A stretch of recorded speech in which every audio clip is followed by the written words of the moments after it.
가만히 놔둬 시점입니다. 어제 장은 3대 지수 모두 일제히 하락으로 마무리, 반도체도 하락으로 마무리. 전체적으로 증시가 매가리가 없는 모습, 상승의 추세가 약간 꺾였다고 봐주시는 게 좋을 것 같습니다. 공포지수는 중립, 현재 장세는 이제 탐욕도 아니고 공포도 아닌 그냥 더럽게 재미없는 장. 이 상황에서 다시 이제 그리드로 가느냐 피어로 가느냐 이 경우의 수가 남았는데, 현재는 전체적으로 상황이 좋지가 않다. 전통적인 조정의 달인 9월달이 이제 일주일 앞으로 다가왔고요. 월말에는 원래 장이 그렇게 세지는 않고요. 조만간 또 다른 기회, 피어의 구간, 익스트림 피어의 구간까지도 오기를 바라는 건 아니지만 올 수도 있기 때문에 대비를 하고 있어야 된다. 푸드앤콜 옵션은 0.69, 푸드앤콜 옵션이 0.70 위로 이렇게 올라가면은 증시는 좋지가 않고 위험해질 수가 있다. 그러나 이런 상황이 올 경우에 현금이 있다면 두려울 게 없다. 기회를 잡을 수가 있으니까. 공포지수가 그리드 또는 익스트림 그리드 때 현금을 다 써버린 탐욕에 물든 자는 이러한 경우 또는 이러한 경우가 왔을 경우에 다 물려가지고 기회를 잡을 수가 없다. 지속적으로 말씀드렸죠. 모든 사람들이 무조건 더 간다, 무조건 사라 라고 했을 때 약간의 부분 매도, 탐욕에 약간의 부분 매도를 해야 한다. 왜냐? 주식은 원투데이 하는 게 아니기 때문에 평생 해야 되는 것이기 때문에 좋은 습관을 기르는 게 좋다라고 말씀드렸죠. 금일의 일정은 드디어 왔네요. 11시에 파월의 연설이 있습니다. 그리고 그 전 10시부터 콜린스 연준 총재가 연설합니다. 그러니까 오늘의 장은 10시 반이 아닌 10시부터 장이 시작한다. 콜린 연준 총재는 매파 성향의 인물이죠. 좀 좋지 않은 상황이 벌어질 수 있을 것이다. 그러나 모든 사람들이 지금 다 쫄아 있잖아요. 말년병장 파월은 당연히 비둘기적 발언은 하지 않을 것으로 예상하고 있고요. 일관되게 파월은 또다시 지표를 보고 결정할 것이다. 고용은 안 좋으나 물가를 더 중요시하기 때문에 아직 지표가 금리 인하를 할 만한 그러한 상황의 지표는 아니다. 그런 식으로 얘기할 거예요. 누구나 예상하는 거고요. 당연히 파월은 앵무새니까 그렇게 얘기할 거고요. 그러면 우리는 어떻게 되냐? 시장을 예측하려 하지 말고 했제 그랬제 하지 말고 누가 맞췄니 틀렸니 하지 말고 파월의 연설 이후에 주가의 상황을 지켜보고 향후 계획을 짜도 늦지 않다. 반드시 현금 비중은 유지해야 되고요. 파월이 모두의 예상을 깨고 훨씬 더 매파적으로 말한다. 그러면 증시는 상당히 큰 폭으로 하락을 할 것이고 장 막판 약간의 이마롤로 끝날 것이다. 그러나 파월이 혹시라도 말년병장답게 에라 모르겠다 금리 인하를 고려 중이다 뭐 이렇게 말할 확률은 거의 없지만 그렇게 말한다고 하면 증시는 급등을 하고 장 중반부터 흘러내리지 않을까. 그러니까 결국에는 올라도 흘러내리고 내려도 약간의 이마롤, 올라갈 확률보다 내려갈 확률이 더 크다. 그 이유는 파월의 말보다도 나스닥 지수가 어제 양전으로 마감을 했어야 됐는데 어제도 내렸기 때문에 주요 지지선 이탈했습니다. 나스닥이 주요 지지선을 이탈했어요. 그러면은 다시 올라도 이 주요 지지선은 이제 저항으로 됩니다. 맞고 떨어진다. 4시간 봉을 봤을 시 이 지지선 어제 돌파를 해줬어야 됩니다. 그러나 맞고 떨어졌기 때문에 다시 올라도 이제 맞고 떨어진다. 좋지가 않습니다. 단타로 롱숏 하는 것도 뭐 괜찮은 방법이지만 현재 장세는 현금 비중을 반드시 일정 부분 유지를 해야 되는 상황. 현금 다 털리면은 나중에 기회가 왔을 때 그냥 물린 채로 마이너스를 겪거나 기회를 잡을 수가 없다. 엔비디아 주요 지지선을 이탈하고 추가적인 개수적인 하락. 그렇다고 해서 엔비디아가 끝났다라고는 볼 수는 없지만 이처럼 잘 나가다가 주요 지지선을 이탈하면은 횡보를 하다가 다시 한번 추세를 돌리지 못하면은 하락으로 진입할 수가 있다. 추세 추종 매매자라면 현재 주요 지지선을 이탈했기 때문에 엔비디아를 차선 안 되고 반도체에도 베팅해서는 안 되는 것이죠. 추세 추종 매매자라든가 단타 매매자들은 현재 좋은 자리가 아닙니다. 반도체도 그래도 조금 버팅겨주는 흐름이지만 주요 지지선 236달러를 만약에 이탈한다. 그러면은 버티지 마세요. 공포에 산 물량은 뭐 버텨볼 수는 있겠죠. 나중에 조정이 와도 여기까지는 내리지 않고 그 중간에서 다시금 이렇게 상승할 수가 있으니까. 하지만 애매한 평간이다 그러면은 마지막 지지선 236달러 이 부분 깨지면은 버티지 마세요. 쏙슬은 아쉽게도 25.5달러 라인 살짝 이탈하면서 마무리. 쏙슬의 상승 추세선의 하단선에 이제 터치를 하고 있습니다. 세배 레버리지의 뭐 차트를 보는 건 의미는 없지만 일단은 여기가 24.5달러 라인이 최후의 보루다. 여기를 이탈할 경우 이제 일목균형표의 하단 자리 20달러까지 열리게 됩니다. 조심하셔야 되고요. 테슬라는 삼각 수렴을 명확하게 이탈을 했다. 테슬라는 결국 쓰레기가 되는 길을 선택했다.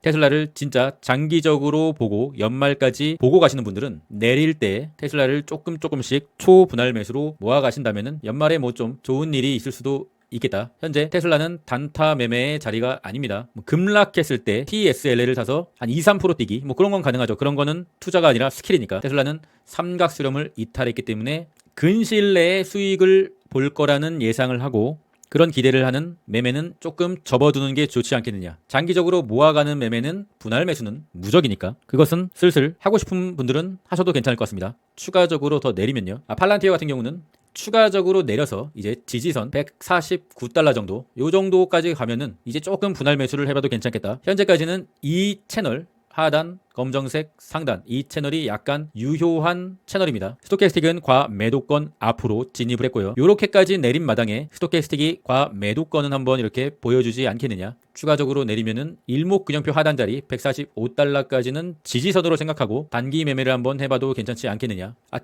테더가 오르면은 코인이 내리고 테더가 내리면은 코인이 오르죠. 현재 중기적인 하방의 추세에서 맞고 떨어지고 맞고 이제 방향을 결정할 차례입니다. 현재 여기서 보라색 라인 돌파하면은 코인에 큰 조정이 올 것이다. 현재 파월의 연설을 앞두고 출발선에서 대기 중입니다. 출발을 할지 후진을 할지 딱 여기에 맞춰놓는 코인의 세력. 이래서 차트가 좀 신기한 거예요. 저도 비트코인과 이더리움을 갖고 있기 때문에 맞고 떨어져 주기를 바라고 있지만 하지만 예측하지 않는다. 그 상황에 맞게 대응을 해야 합니다. 그러니까 미리 시장의 반응을 예측하고 미리 베팅하지 마세요.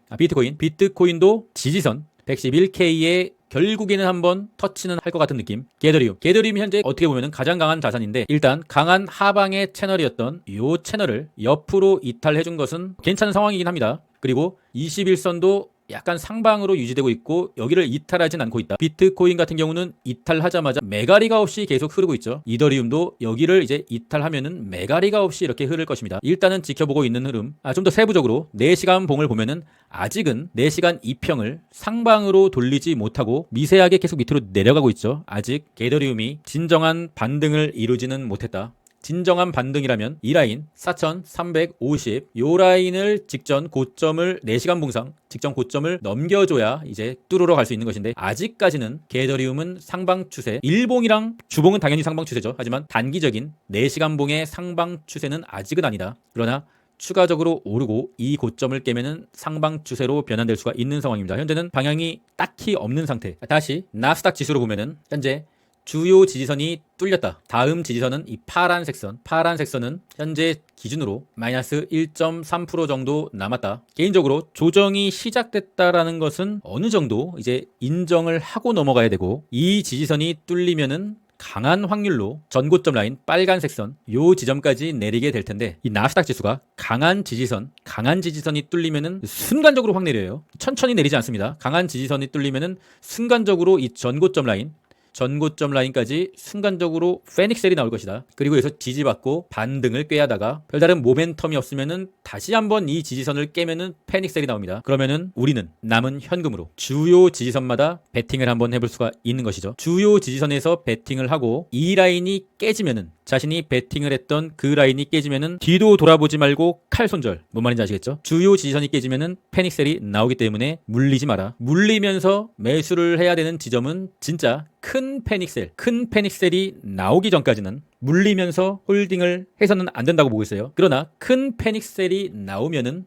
그때부터는 물리면서 홀딩을 하고 수량을 모을 수가 있다. 현재 장세는 여전히 단타의 구간 4월 관세빔 때 사 모았던 그 물량들은 이러한 구간 또는 이러한 구간에서 극도의 익스트림 그리드에서 부분 매도를 어느 정도는 하고 지금 조정을 맞아야 되는 상황이었고 만약에 더 시저처럼 어느 정도 부분 매도를 하고 조정을 쳐맞을 각오로 하고 있다. 그러면은 조정을 쳐맞고 남은 현금 비중으로 추가 매수 기회를 노려봐야 되는 상황. 여러분 주가를 100% 예측하려고 하지 마십시오.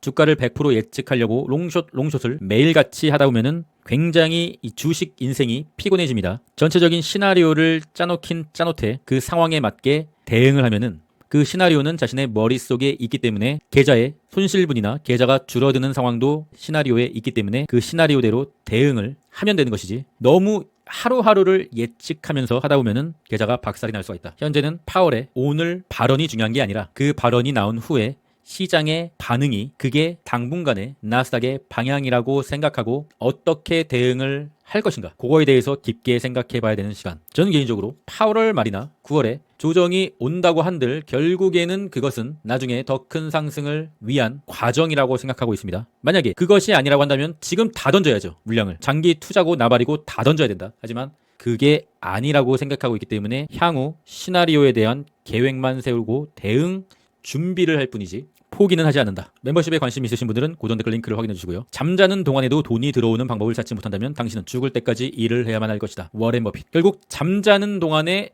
돈이 들어오는 방법을 우리는 찾아야 된다. 파월은 잠자는 동안에 돈이 잃는 방법을 찾으려고만 하지만 우리는 그 반대로 한다. 그러면 전 끝까지 하겠습니다. 이상입니다.